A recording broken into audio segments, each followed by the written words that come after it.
you put some cheap cards on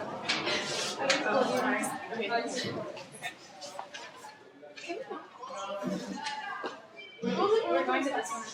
Yeah, and then Are we doing 29? Yeah, I think so. Are you ready?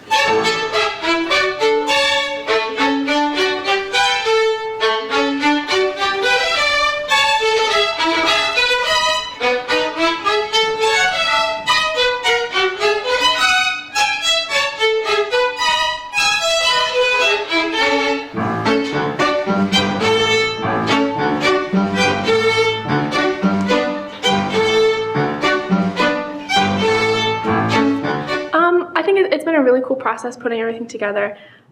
Being able to go to the Library of Congress and actually touch documents that, Martha Graham wrote letters to Copland and all that. I mean, just actually see exactly what she wanted and how she wanted it, very detailed, was really cool.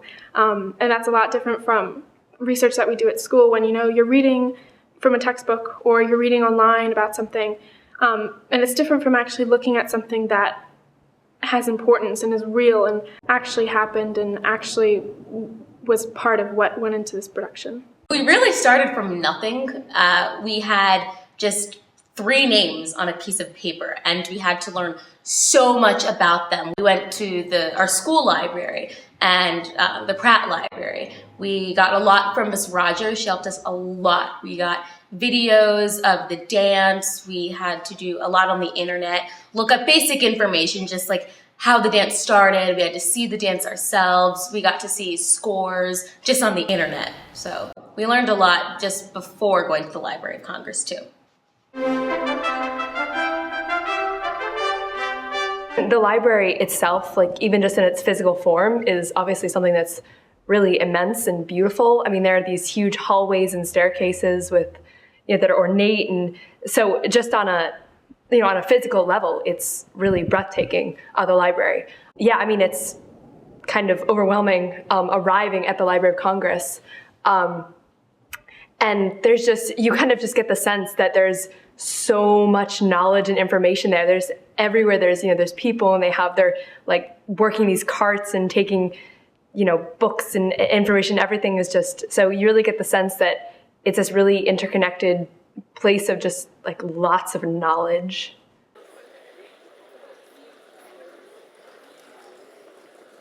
Well, I thought the most interesting part was when the first time we went to Library of Congress and we got to see the actual stage that it premiered on, and I thought, holy cow, how are they going to fit a piano in the pit that they had? What I think we really got to see, throughout this whole trip was a collaborative process. Whether it was between the letters between, Aaron Copland and Martha Graham to Miss Coolidge, or the whole group going down to the Library of Congress and doing this research. We got to see, real people doing real work, real time.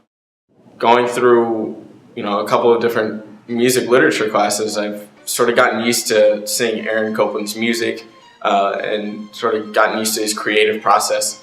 And so that wasn't really the most surprising part, but what really surprised me was seeing how he was able to collaborate with the creative process of another art form. I thought that the letters between Martha Graham and, say, Aaron Copland could really brought out the conflict that they had in, the research. Also, in another aspect, I got to see the score and the piano reduction of, the beginning stages of the music, and I got to see the melodies that were actually in it, because I was able to play in a little bit of Appalachian Spring as well. So it was really cool to see the music and the actual score. The piece was a really wonderful collaboration between a really important musician, an important dancer, and an important visual artist. And it was a critical piece for determining what American art in those various areas look like.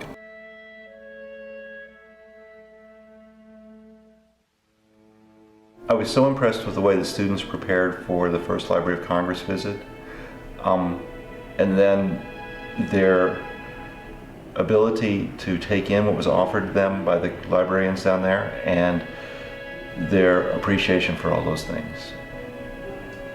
My favorite part is seeing our students become experts in this and seeing our students gather up more knowledge than the faculty have about something. I think that's really incredible that they have both a depth of understanding of this collaboration, this artwork, and a breadth of understanding. And so often it seems in public schools we don't take time to do those things. Of course, it takes a tremendous amount of energy from students, but this group of students really brought all of that energy that was required.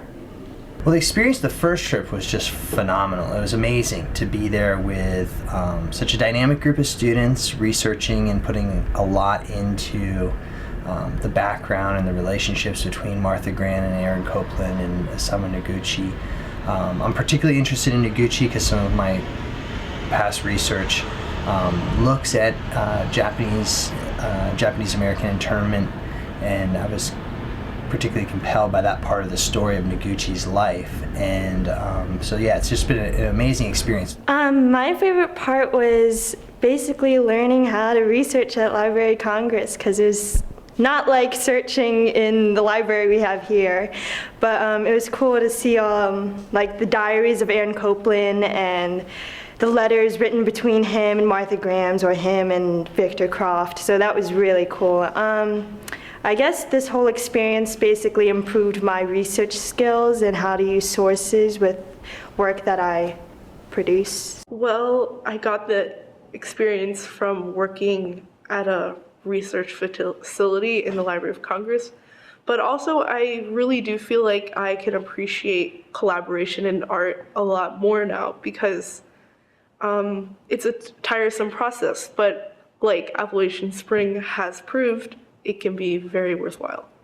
I've never done serious research myself, but I just kind of fell in love with it. Like, the time went by so fast, and it was fascinating to look through and try to like pick out little clues about, who was referenced in this letter or anything, and just the fact that these people had held this at one time or written this. It's quite amazing.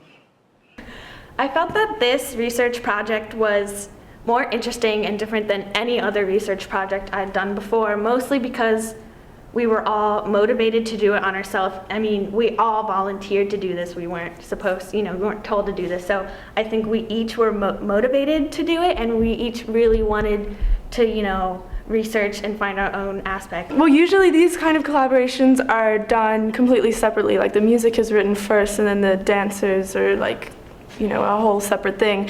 But with Appalachian Spring, Martha Graham, who's the choreographer, really made her ideas and opinions known, and she really worked well with Aaron Copland, and I look forward to working with our BSA dancers.